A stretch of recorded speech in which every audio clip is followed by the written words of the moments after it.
पनवेल तालुक्यातील आकुर्ली मालेवाडी येथे शनिवारी रुक्मिणी महिला मंडळ, कुलस्वामिनी महिला मंडळ आणि गावदेवी महिला मंडळ यांच्या संयुक्त विद्यमाने लाडक्या बहिणींचा मेळावा मोठ्या उत्साहात संपन्न झाला। या मेळाव्याला पनवेल विधानसभा मतदारसंघाचे आमदार प्रशांत ठाकूर, भाजपचे नेरे मंडळ अध्यक्ष आणि आदई पंचायत समितीचे उमेदवार भूपेंद्र पाटील, जिल्हा परिषदेचे माजी सदस्य आणि भाजपचे ज्येष्ठ नेते संजय पाटील, नेरे जिल्हा परिषदेचे उमेदवार आत्माराम भस्मान, नवनिर्वाचित नगरसेवक संतोष शेट्टी, रवी जोशी, सरपंच सचिन पाटील यांच्यासह महिला वर्ग मोठ्या संख्येने उपस्थित होता। यावेळी बोलताना आमदार प्रशांत ठाकूर म्हणाले की केंद्रात पंतप्रधान नरेंद्र मोदी यांच्या नेतृत्वाखालील सरकार सत्तेवर आल्यानंतर महिलांसाठी विविध योजना सुरू करण्यात आल्या आहेत। भारतीय जनता पार्टी ही निवडणुकीपुरती काम करणारी नाही, तर वर्षभर जनतेच्या सेवेत कार्यरत असते। राज्यात महायुतीच्या सरकारने लाडकी बहीण योजना सुरू करून महिलांना मोठा दिलासा दिला आहे।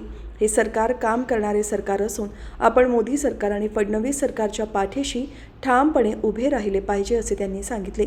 ते पुढे म्हणाले की पनवेल मतदारसंघातील असे एकही गाव शिल्लक नाही जिथे आम्ही विकासाची कामे पोहोचवली नाहीत। या उलट विरोधकांनी कर्नाळ बँकेत घोटाळा करून गरिबांचे पैसे लुबाडले आहेत आणि ते स्वतःच्या घरात नेण्याचा विचार केला।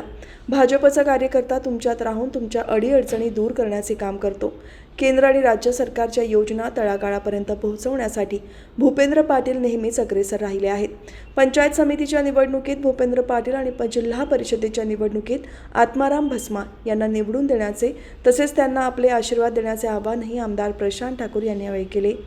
मेळाव्यामुळे परिसरात महिलांमध्ये उत्साहाचे वातावरण पाहायला मिळाले। यावेळी महिलांसाठी विविध खेळांचे आयोजनही करण्यात आले होते। मी सगळ्यात आधी आज या कार्यक्रमाच्या निमित्तानं आपणा सर्वांना मनापासून शुभेच्छा देतो। या स्क्रीनवर आपण पाहिलं असणार की ज्या पद्धतीनं देशाचे माननीय पंतप्रधान नरेंद्र मोदी यांनी 2014 सालापासून या देशाची सूत्र हातामध्ये घेतली आणि पाहता पाहता या देशामधल्या भगिनींचं आर्थिक चित्रही बदललं, सामाजिक स्थितीसुद्धा बदलली। एक काळ असा होता की महिलांना समाजामध्ये मान, सन्मान, प्रतिष्ठा ही मागावी लागत होती। मोदीजींनी सांगितलं की महिलांच्या वरती आधारित असा समाज आपल्याला निर्माण करायचा आहे। आपण पाहतो आज या देशाच्या राष्ट्रपती एक आदिवासी समाजातली भगिनी आहे, शिक्षिका आहे, पण आदिवासी समाजातल्या द्रौपदी मुर्मू या देशाच्या सर्वोच्च स्थानी आहेत, राष्ट्रपतीपदी आहेत। आणि मोदीजींनी तर 2014 सालापासून एकामागून एक अशा पद्धतीनं अनेक वेगवेगळ्या पद्धतीच्या योजना आणल्या। सगळ्यात आधी ज्या महिलांचं बँकांमध्ये खातं नव्हतं, 0 पैशामध्ये त्यांची खाती निघाली। मग ज्यांच्याकडे शौचालय नव्हतं त्यांना शौचालय, आणि ज्यांच्याकडे घर नाही त्यांना घर देण्यास किंवा घराला सवलत द्यायला सुरुवात केली।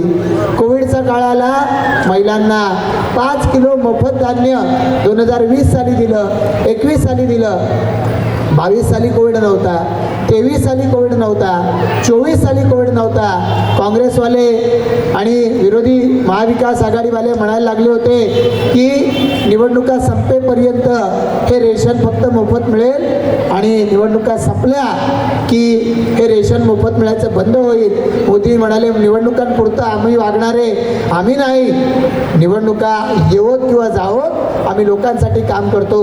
मोदीजींनी 2024 सालाच्या या ठिकाणी सुरुवातीला 23 साली जाहीर करून टाकलं की पुढची 5 वर्ष 2029 सालापर्यंत प्रत्येक माणशी 5 किलो धान्य रेशन कार्डावरती मोफत मिळेल। अगदी गरीबातल्या गरीब माणसाचा विचार करणारं असं मोदीजींच्या नेतृत्वाखालचं सरकार आहे। आणि त्याला जोड देताना मुख्यमंत्री देवेंद्र फडणवीस किंवा त्याचबरोबर महायुतीच्या सरकारनं निर्णय घेतला, जसं मध्य प्रदेशमध्ये लाडली बहना योजना ही राबवण्यात येत होती। मग 2022 साली शिंदेसाहेब मुख्यमंत्री झाले, महायुती सरकारनं राज्यातला निर्णय घेतला आपण सुद्धा तशीच योजना आणायची आणि मग मुख्यमंत्री माझी लाडकी बहीण योजना सुरू झाली आणि महिलांच्या, आपल्या महाराष्ट्रातल्या करोडो महिलांच्या जीवनामध्ये क्रांती आली आणि त्या माध्यमातून आपल्या सगळ्या महिलांना आपल्या हक्काचा पैसा आपल्या खात्यामध्ये यायला लागला। कसा काय खात्यात यायला लागला? कुठून आले हे खातं? हे खातं मोदीजींच्यामुळं आलं. मोदीजींच्यामुळं ते खातं आलं. त्या खात्यात डायरेक्ट पैसे यायला सुरुवात झाले. मधले सगळे दलाल संपले. या पद्धतीनं काम करणारं भाजप महायुतीचं सरकार आहे आणि त्यामुळे या योजना आता लोकांपर्यंत, आपल्या खेडापाड्यातल्या महिला भगिनींपर्यंत पोचायला लागल्या. आणि म्हणून माझं आपल्या सगळ्यांना सांगणं आहे, माझी आपल्या सगळ्यांना विनंती आहे की या अशा पद्धतीनं काम करणाऱ्या या मोदीजींच्या पाठीशी आपण उभं राहा. अशा पद्धतीनं काम करणाऱ्या देवेंद्र फडणवीस साहेबांच्या पाठीशी उभे राहा आणि अशा योजना आपल्या सर्वांपर्यंत पोहोचवण्याच्या दृष्टिकोनातून जे काम करतात त्यांच्या पाठीशी आपण सगळेजण उभं राहा. आमचा सहकारी भूपेंद्र पाटील हा या निवडणुकीच्या माध्यमातून आपल्या सगळ्यांचा आशीर्वाद मागतोय. आमच्या सगळ्यांचा एक सहकारी आत्माराम भस्मा हा जिल्हा परिषद निवडणुकीच्या माध्यमातून आणि पंचायत समिती निवडणुकीच्या माध्यमातून भूपेंद्र पाटील हा आपला आशीर्वाद मागतोय. दोघांची निशाणी आहे कमळ. त्या कमळ निशाणीच्या साठी या ठिकाणी ते मत मागतायत. आपल्याला विनंती आहे, आपल्याला ठरवायचं आहे विकासाच्या बरोबर जायचं की आपण विकासाच्या पेक्षा कोणतरी विखारी प्रचार करतंय त्याच्या पाठीमागं जायचं. जे सरकार 2014 पासून आपल्या पाठीशी राहिलं त्यांच्या पाठीशी राहायचं की आपण आपल्या विकासासाठी सातत्यानं कटिबद्ध असलेल्या भारतीय जनता पार्टीबरोबर जायचं.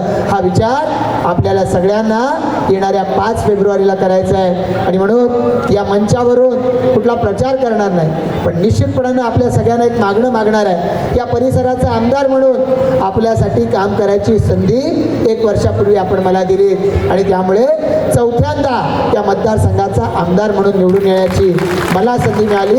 मी तुमचं सगळ्यांचंच मनापासून आभार व्यक्त करतो.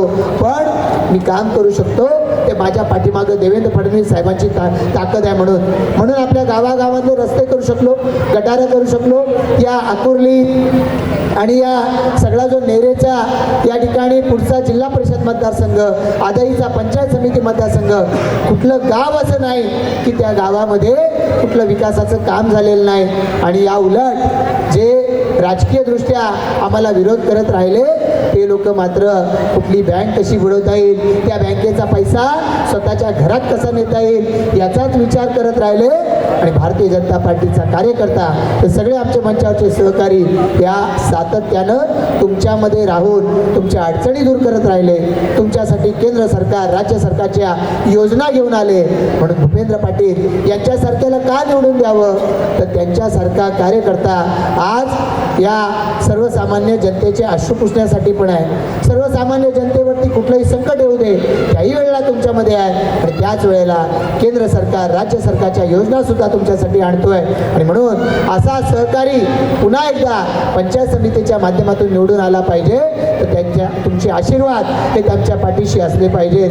ते आशीर्वाद त्यांना तुम्ही द्या अशी या निमित्तानं विनंती करतो. आमचे दुसरे सहकारी आत्माराम भस्मा हे सुद्धा एक तरुण कार्यकर्ता, तो सुद्धा ही जागा आदिवासी समाजासाठी राखीव आहे आणि त्यामुळे त्या आदिवासी बांधवांमधला एक तरुण कार्यकर्ता म्हणून आत्माराम भस्मा याच्या पाठीशी सुद्धा आपला आशीर्वाद असू द्या.